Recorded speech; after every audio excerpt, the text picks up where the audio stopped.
Soomaali waan salaamaya meel kastoo dunida joogtaanba markii qarankeenii burburay dawladdeennii ay burburtay Soomaalidii qaar way saaqideen oo halkiiba dhiiqa dhex fadhiyaan qaarna waxbay noqdeen oo meel bay istaageen oo way guuleysteen qaarna kuwii guuleystay bay ka xun yihiin oo rabaan inay burburiyaan xasanimo ayay la joogaan saasay Soomaali u kala qaybsantay marka anigu kuwii guuleystay baan u tagay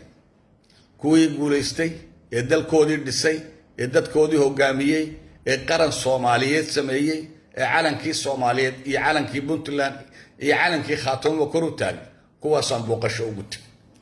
marka dad ad meel booqanayso amba tagayso had iyo jeer ninka guuleystay ee wax noqday ayaa loo tagaa oo la soo salaamaa ka saaqiday ardayga saaqiday ee waxba baran cidi uma tagto marka dadkii wax bartay ee dawladda noqday ee horumarka sameeyay ee geniuska ahaa ee talentka ahaa baan u tagay waxaan aad ugu faraxsanahay inaan madaxweynahoogii shalay kulanay madaxweyne Saciid Cabdullaahi Dani inaan kulanay oo si fiican u qasriga madaxtooyada igu soo dhaweeyay aad iyo aadna waan ugu faraxsanahay waxaan ku faraxsanahay guusha iyo horumarka iyo dawladnimada iyo maamulka constructive-ka ah ee dhisteen ayaan ku faraxsanahay iyo magacii Soomaaliyeed oo gacanta ku haya marka had iyo jeer ninka guuleysta ayaa wax lagu darsadaa ee kan laga guul dareystay ee meesha dhiiqada fadhiya waxba lama weydiiyo nin baan arkay beri halka ka hadlay oo yiri hawiya ayaa guuleystay anaga guuleysanay laha Sambaloch marka guusha isku si uma naqaano definition-keedu malaha si qalad u sheegayay haddaad guuleysatay dawladdii Soomaaliya markay duntay ee qarankeenu dumay ee awoodda heshay ma ahayn inaad dalka boobtaan oo daaqadaha fujisataan oo albaabada fujisataan ninka guuleystay waa ninka dhulkii hagaaja siyaad baradalka wuxuu ka tagay iyadoo dabku shaqeynayo oo telefoonku shaqeynayo oo baanaki furan yihiin oo lacagti shaqeynayso oo wadooyinka shaqeynay wax walba shaqeynayaan ayuu ka tagay laakiin kuwii uu kaga tagay ayaa boobay oo waxa loo baabiyo warqadihii iyo daaqadihii iyo albaabadihii iyo jiingadihii furtay marka ninka sidaas sameeyay ma guuleysana waa guul dareystay waxaad guuleysan lahayd adigoo nidaamka iyo kala dambeynta sameeya oo dawlad dhisa oo nidaam sameeya oo wax rifaansha sameyn ayaad guuleysan lahayd laakiin waad saaqideen idinku maydaan guuleysan waxa guuleystay kuwa ka tagay ee meeshii sida aad u burburisay kaaga tagay ee iyagu dawladda sameystay ee maamulka sameystay ee madaxda sameystay ee dhulkoodii dhisay ee kaabayaashii dhaqaalaha dhisay ee wadooyin sameystay kuwa weeye kuwa guuleystay adiguna wali dhiiqadii baad dhex fadhidaa marka guushu ma aha inaad dhiiqadii wali dhex fadhido oo wixii dalku lahaayeen ummaddu lahaayeen wixii hadhay aad boobayso dhulkii iibsanayso guushu ma aha in markab bariisa oo ciidamada loo sida inaad markabkii oo dhan iibiso ma guushu saas ee qalad baad iyaad faantay guushu sida ma waxaad u baahan tahay in lagu sheego guusha iyo guul darrada in lagu sheego ninka guuleystay waa Paul Kagame ninka la yiraahdo ee dadkiisii oo islaayay madaxweyne noqday oo dadkiisii oo fiktaba wixii oo dhan walaal ka dhigay ee dalkiina dhisay wata guushu laakiin tii xamar ka dhacday guul baahayn guul darro ahayd wara laaga tagay wala dhiiqada ba dhex fadhida laakiin ninka guuleystay waa Puntland iyo reerka daaroodka leeyahay ee dalkii kaaga tagay ee dal dhistay ee dhulkoodii qurxiyay ee dawlad sameystay kuwa guuleystay marka aanu kuwii guuleystay baan u tagay oo ninka guuleystay wax lagu darsadaa kan isagu xasadka ah eena guuleysanay halkii fadhiya ee kan guuleystay ka xun waa kuwa Soomaaliland leeyahay waa sidaas waa kuwa Soomaali bay ku soo duulayaan waxaan xasuustaa kelmad ay tiri gabadh la yiraahdo Ilhaan oo Mareykanka xildhibaanka waxay tiri Soomaali ma waayo markay aragtay waxaan ay sameynayaan iyo siday u dhaqmayaan bay istiri Soomaali ma dad Soomaali oo Soomaali duqeynaya hooyo Soomaaliyeed dilay oo ummad Soomaaliyeed dhibaataynaya waxay tiri Soomaali ma way sheegtaan marka waxasanimo waxa u geynaysa waa maamul cuqdad iyo xumaan iyo caabuq iyo Soomaali nacayb ka buuxsan saadaradeed waxay ka xun yihiin dadkani guusha ay gaadheen waxay u duqeynayaan u dhibaataynayaan waa dadkani guusha ay gaadheen ayay ka xun yihiin waayo ma gaari karayaan iyagu halkii qaranka kaga dumay ayay wali joogaan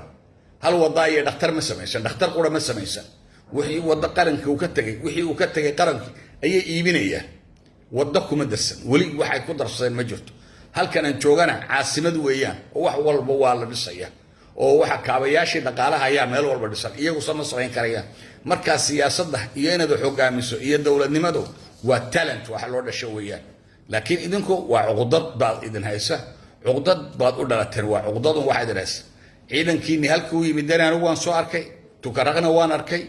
gooja cadana waan tagay ciidankiinu dhulkay deganaayeen baca ayay isticmaalayeen bac bay ku caarayeen iminkana ciidankii baca ku xaarayeen baad soo wadaan oo dhulkoo dhan wada bacba iyo taala meesha aniga tagay leega warramay maayo ciidankii bacda ku xaarayay baad soo wadaan oo habeenkii dibadda uma baxeen oo ay baqayeen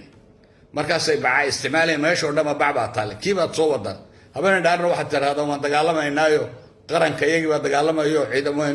xuduud baan soo qabsanaynaa xuduud wax la yiraahdo oo idinka maqan ma jirto xuduuduhu waxa weeyaan tribal borders waa xuduud qabaa'il reer walbana halkiisii ayuu degan yahay laakiin kuwa idinka liiti waa kuwa idinka idinku hoosno ciise iyo samaroon maalin mid ka rabtaan adilaysaan way kuwa idinka liita waa kuwa way kuwaas idinka liita idinku qabiil baad iskugu tagteen horumar ma samaynaysaan laakiin qabyaalad baad samaynaysaan waxaad tirahdaan maamul baan samaynay calanka annagaa leh dowladnimada annagaa leh lacagta annagaa leh dhaqaalahana annagaa leh dhulkana annagaa leh dadkana annagaa leh ninkaanan calanka iyagaa iyo somaliland ogolowno dhulka ka guur waa halkaad joogtaan waa ka guur markaa nina dhulkiisa ka guuri maayo dagaal baad ku qasbaysaan waa inuu dagaalamaa nina dhulkii isagu lahaa ka guuri maayo laakiin uu ku dagaalami amba dee saa maanta aad u haysataan reengaha u yihiin bay u ahaanayaan laakiin nina meeshiisa ka guuri maayo amba dhowr qof sida daayir rayaalo oo kale kii daayir rayaalo ilaa $1,000,000 baan sidaa $1,000,000 waxa lagu dhisayaa biibito ilaa lugayaan ku dhisaya waxaa soo meedhan bay isticmaalayaan ciisahana oo ciisow innaga reerkani davi waxay nagu yihiin parasite waa inaan iska dhibaynaa innagiyo gadabuursuga inaan isdhibaynaa laynoo qaato waayo xoolaha markay cayayaanku galo uu ku dul noolaado way dhintaan markaa dhib bay u baahan in layna dhibeeyo waayo xataa waddankeennii aan lahayn bay inagu dul haystaan markaa reerkani waa inaan horta inagu iska dhibaynaa macnihii iska baabiinaa oon gacanteenna ka saarnaa dhibaatadan ay nagu hayaan waan iska saari karaynaa shalay nin ciise ku dileen lawyacaddo maalintii hore mid bay ku dileen gadabuursiya sidaasunbay idin laynayaan haddaydaan damqanayn oona dabayshii laascaanood ku hesha ayna idin helayn xanuunkaas aad qabaysaan adduunyadana ninka ugu nasiib xun falastiin waxaa ka daran ninka isaaq haysto ee uu addoonsanayo inuu waxba u ogolayn wax walba iyagaa leh dalkiina waad leedahay wax alla waxay kuu ogolyihiin haba yaraatee ma jirto lacagta iyagaa leh wasiiradu waa iyaga dhaqaalaha iyagaa leh calanka iyagaa leh dowladdana annagaa samaynay dadkana annagaa leh bay taagan yihiin maanta haddaad tidhaahdo sidan ma ogoline ka guur baa kuu taalla iskaga guur haddii kale way kugu soo duulayaan oo iminka boorama hablo badan baa u xidhan qaarna way soo qabteenoo waaba alqaacida yidhaahdeen waxa ummadda soomaaliyeed baabiiyey meel walba joogana waa iyaga alqaacide iyo baashii qolada shabaab waxba iyaga ayay ka yimaadeen oo ku abtirsadaan marka waxa weeyaan labadan reer ee ciise iyo samaroon waxaa la idinka rabaa inaad ka hoos baxdaan cadowgani cadow baa idin haysta waddadii keliya ahayd eed isticmaal lahayd kaabaha dhaqaalaha idin ahaan lahayd ee jabuuti ka iman lahayd waxay dhahaan waa soomaali oo soomaali baa necabna berberena 6 malyan baa lagu siiyey oo soomaaliya ay siisay ma diidin laakiin waddada saylac jabuuti iyo booraba isku xidhaysa waxay odhanayaan waa soomaaliya oo soomaaliya maxaa naga dhexeeya soomaaliya walaalaha iyo anagu soomaaliya marka dadkani naf iyo nololtoona idinima ogolee amba ku hoos noolaada oo sidaa ha idin addoonsadaan amba dee ka hoos baxa weliba ciisow idinku siyaada ayay idinku tahay jabuuti baad u dhiibteen ood ku wareejiseen waxaa gaadhay waqtigii reerkani meesha laga saari lahaa ee laga faraxran lahaa dhibaatada ay dadkeenna ku hayaan ee reerkii aan wada noolayna samaroonka ku hayaan ee ummaddii soomaaliyeed ku hayaan ee qofka soomaaliga meesha lagu ihaaneeyo ee lagu dhibaateeyaa waa hargeysa ee qofka soomaali baa tahay darteed loogu ihaaneeyo ee lagu dulmo ee lagu xidhaayo ee lagu duleysanayo waa hargeysa mararka qaarkood waxay odhanaysaa reerkani soomaali maahayna soomaalida way sheegtaa sida ilhaan sheegto kale sida ilhaan oo kale marka kolleyba hadalkaygu intan kuma koobnaanaya waan ka hadli doonaa ee aad iyo aad waxaan u salaamayaa dadkii aan u imiday dadkii guulaystay soomaali kuwii guulaystay ee guusha gaadhay dhulkoodii iyo ciidoodii iyo calankoodii baa dhisay ee maamulkoodii dhisay ee qurxiyey ee yani constructive wax dhiska ah ee constructive ah een ahayn sida kuwa Hargeysa iyo kuwa Xamar ee dhulkii baabiinaya iyagu waa destructive. Hargeysa waxay iibsanayaan dhulkii dawladdu lahayd bay iibsanayaan waa destructive. Xamarna waa saasoo kale waa niga arkay ninkii hadlayay Sambalo Shano kale anaga guulaysan guushana de malaha wax kale u yaqaanay waanu garan ee wuxuu u baahan yahay in loo sheego cidda guulaysatay cidday tahay ninka guulaysto nin dadkiisii iyo dalkiisii iyo ciidiisii calankiisii ba hagaajiyay oo nidaamiyay baa la yiraahdaa uu guulaystay ee ma aha nin baabiinaya oo dadkii dilaya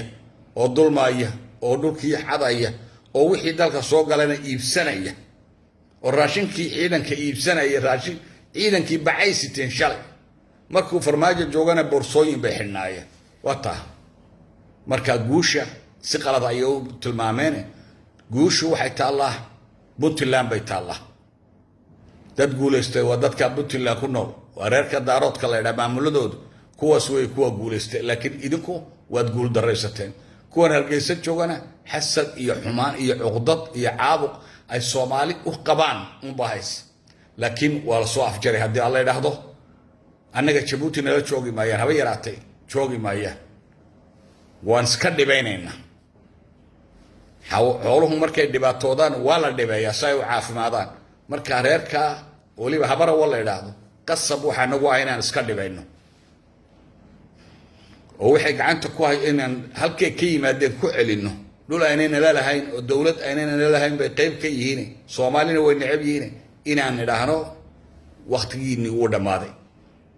dawlad Soomaali Soomaalinimo hadeedana goleen anagu Soomaali baa nahay nooga baxay dhulkayga inaan nidhaahdo ayaan ku qasbanaa